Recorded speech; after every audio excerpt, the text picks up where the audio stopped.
In the domain of ethics, human life is considered as sacred and central. We can find such references since ancient times. For example, Sophists, the Greek philosophers, postulated the theory of homo mensura. In homo mensura, they held that man is a measure of everything. In modern times, we have thinkers such as Immanuel Kant, who said man is an end in itself. And even in Indian traditions, we have spiritual thinkers such as Sri Ram Krishna Paramhans, Swami Vivekananda, who held that service to man is service to God. So we find this thing very clearly that ethics and morality revolves around the welfare and well-being of humans. Now, keeping this premise in your mind, what do you think about organ donations? Now, if I give you some numbers in this respect, recently Government of India presented data in recently concluded winter session of Parliament, and it was provided that 12,387 organs were donated in 2021. Now, when we talk about organ donations, there are two types of organ donations. One are living organ donations and other are deceased organ donations. Living organ donations are the one where a person has donated the organs when a person was alive. And deceased organ donations are the one where the organs were donated after the person has expired. Now, out of the total donations that were made, just 14% organs were the deceased organ donations. So, 86% of organ donations that are happening in India, they are living organ donations majorly in the family. Kidney and liver transplants are the major chunk. So guys, we find this particular thing that altruistic organ donations, where a person's organ is being donated to a person whom he doesn't know, they are pretty less. But generally, Indians are considered as altruistic people. We are even the land of King Shibi. So you might be knowing the Shibi Jataka, where King Shibi donated the flesh of his own body to save a bird. So why organ donations are so less in India? Let me give you some more numbers.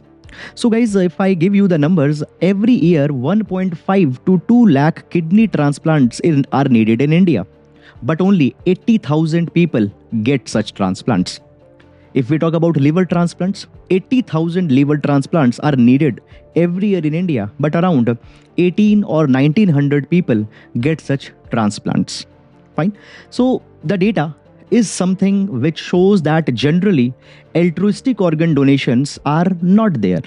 Now, let me take you to Europe. So we take the example of Germany. So in Germany, the consent for organ donation is 12%, but at the same time Austria, which has similar culture, their consent rate for organ donation is 99.98%. Why such a big difference? In Germany, just 12% people are giving consent. In Austria, 99.98% people are giving consent. We'll understand this particular behavioral aspect with the help of Nudge, which has been written by Richard Thaler and Sons team.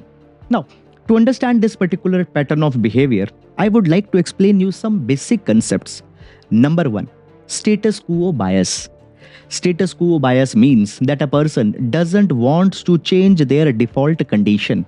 So whatever a default condition a person is, he wants to stay in that. Second, libertarian paternalism. Now, before going in libertarian paternalism, I want to explain you some very basic terms, libertarian and paternalism. Now, libertarian means that a person's choice should be respected. If a person wants to donate organ, then he should. If he doesn't want to make the organ donation, nobody should force. A person's choices, freedom, liberty is supreme. There should be no sacrifice and compromise on that thing.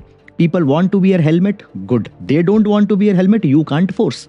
That is libertarianism. Paternalism is opposite.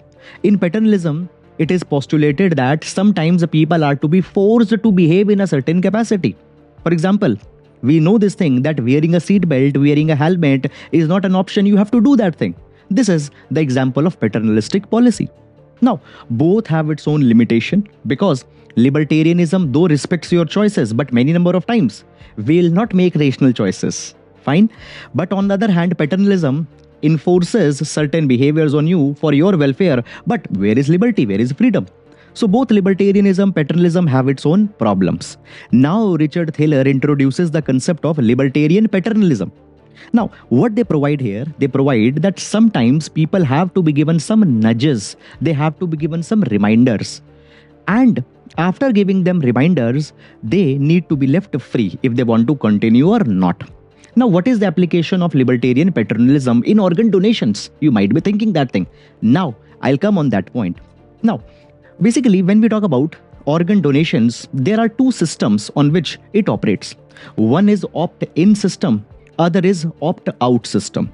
Opt-in system means if you want to donate your organs, you need to go to the government department or whoever the body is. You need to give your active consent that I want to donate my organs. My organs should be harvested after my death. This is a person who will look in that particular process. So you are opting, you are giving your active consent. That is opt-in system. Other is opt-out system. Opt-out system means that it will be deemed that you have donated your organs by default. But at the same time, you are free. If you don't want to donate organs, you can go to the authority and you can withdraw your consent. That is the opt-out system. Now, bring the concept of status quo bias. So whatever our default condition is, we don't want to change. Now, when there is an opt-out system, by default your organs are donated and people will not bother to change that particular situation. This is the exact logic that is being exploited in Austria and Spain, which has highest organ donations rate. When we talk about countries such as Germany, India, organ donations are low, consent rates are low because we used opt-in system. In opt-in system, you have to go to the basically recognized authority and have to donate your organs. Now, when we take the example of India, guys, in India, we have Transplantation of Human Organs and Tissues Act, under which you have to give your active consent. But many times people are too lazy to do that thing because of our behavioral tendencies are inclined in such a way. So there can be a smart human behavioral loophole that can be exploited by introducing the opt-out system, which has been done in Austria, which has been done in Spain, and it could be a very meaningful intervention to further such an ethical and moral cause. So this is something that could be provided, and at the end of the day, it will help in upholding the Kantian ethics, where he said that man is an end in itself. Now, the person waiting for organs, his life can be saved by such donations.